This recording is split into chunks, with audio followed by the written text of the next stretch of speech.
योगी प्रियंका, वो आपको बताएंगी 5 मिनट में 25 खबरें। प्रियंका। शुक्रिया अभिषेक। तो चलिए रुक कर लेते हैं 5 मिनट में 25 खबरों का।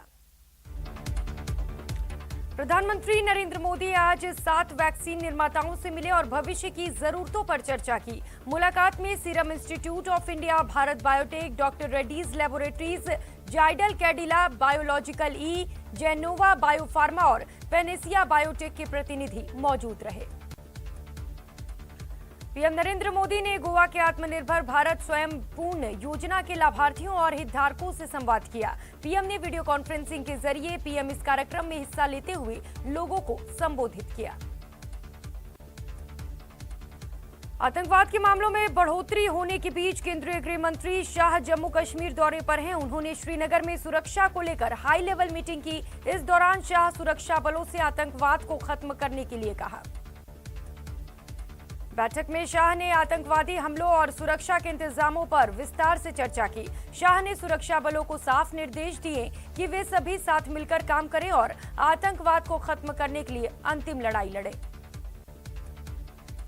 इस दौरान शाह ने कार्यक्रम में भी हिस्सा लिया, जहां कश्मीर के युवाओं को लेकर कहा कि कश्मीर में युवाओं को मौका मिले, इसीलिए अच्छा डिलिमिटेशन भी होगा और फिर से स्टूडेंट्स का स्टेटस भी वापस मिलेगा। कांग्रेस के पूर्व अध्यक्ष राहुल गांधी ने किसानों की समस्याएं, महंगाई और सीमा से जुड़े मुद्दे को लेकर केंद्र सरकार पर निशाना साधा। उन्होंने आरोप लगाया कि केंद्र सरकार नाकाम थी और नाकाम है।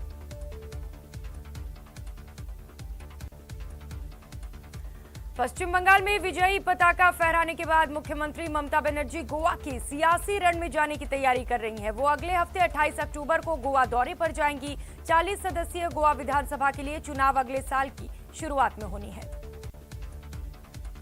यूपी विधानसभा चुनाव से पहले कांग्रेस महासचिव प्रियंका गांधी ने शनिवार को 7 बड़े ऐलान किए। प्रियंका गांधी ने बाराबंकी में कांग्रेस की प्रतिज्ञा यात्रा को हरी झंडी दिखाने के बाद वादा किया कि यूपी में सरकार आने के बाद कांग्रेस किसानों का कर्ज माफ करेगी।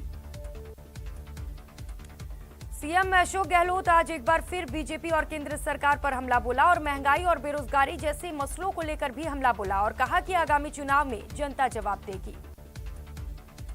एसएमएस अस्पताल पहुंचे सीएम अशोक गहलोत मरीजों और उनके साथ आए तीमारदारों के बीच पहुंचे और उनसे बातचीत भी की। सीएम ने मौजूद लोगों को चिरंजीवी योजना के बारे में भी जानकारी दी।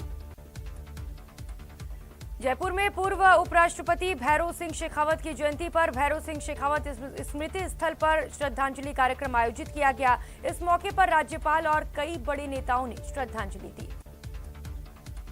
अलवर और धौलपुर में पंचायत चुनाव का दूसरा चरण चुनाव शुरू हुआ। इस दौरान वोटर्स में जबरदस्त उत्साह दिखा। 55% से ज्यादा लोगों ने मतदान किया और 26 अक्टूबर को तीसरे चरण का चुनाव होगा। कड़ी सुरक्षा के बीच आज पहले दिन की पटवारी परीक्षा हुई। इस दौरान प्रदेश भर के सभी सेंटर्स की सीसीटीवी से निगरानी रखी गई। कल फिर से 2 पारियों में परीक्षा होगी। पटवारी परीक्षा को लेकर जोधपुर पुलिस ने भी नकल गिरोह का भंडाफोड़ किया और 5 लोगों को गिरफ्तार किया। साथ ही उनके कब्जे से 2 लाख रुपए बरामद किए। बीकानेर पुलिस ने भी पटवारी परीक्षा में नकल करने के प्रयास का बड़ा खुलासा किया और 2 आरोपियों को गिरफ्तार किया। साथ ही 1 दर्जन मोबाइल ब्लूटूथ डिवाइस भी बरामद किए। बारां में भी पटवारी परीक्षा के दौरान 2 मुन्ना भाई पुलिस के हत्थे चढ़े। साथ ही 3 संदिग्धों को भी पुलिस ने हिरासत में लिया। चूरू के हाउसिंग बोर्ड कॉलोनी में हुई चोरी मामले में पुलिस ने 1 आरोपी को गिरफ्तार किया। साथ ही निशानदेही पर चोरी की ज्वेलरी और घरेलू सामान भी बरामद किए। सिरोही के जीरावला में 3 दिवसीय दिव्यांग शिविर का आयोजन किया गया, जिसके दूसरे दिन आरसीए अध्यक्ष वैभव गहलोत पहुंचे और पार्श्वनाथ भगवान मंदिर में दर्शन कर पूजा पाठ की। संसद का शीतकालीन सत्र नवंबर के आखिरी हफ्ते में शुरू होने की संभावना है। सूत्रों के मुताबिक इस बारे में जल्द ही फैसला लिया जाने की उम्मीद है। यूपी के सीएम योगी आदित्यनाथ ने फैजाबाद रेलवे जंक्शन का नाम बदलकर अयोध्या कैंट करने का फैसला लिया है। फैजाबाद के सांसद लल्लू सिंह ने डीआरएम संजय त्रिपाठी को बताया था कि उन्होंने रेल मंत्री से बात कर फैजाबाद स्टेशन का नाम अयोध्या कैंट करने की बात कही है।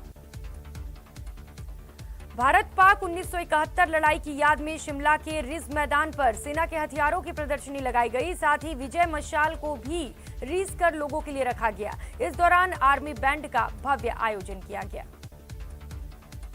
गुजरात में आजादी का अमृत महोत्सव के तहत आईटीबीपी और गुजरात पुलिस के जवानों की बाइक रैली को रवाना किया गया। ये जवान राष्ट्रीय एकता दिवस 31 अक्टूबर को नर्मदा के केवड़िया में होने वाली एकता परेड में हिस्सा लेंगे।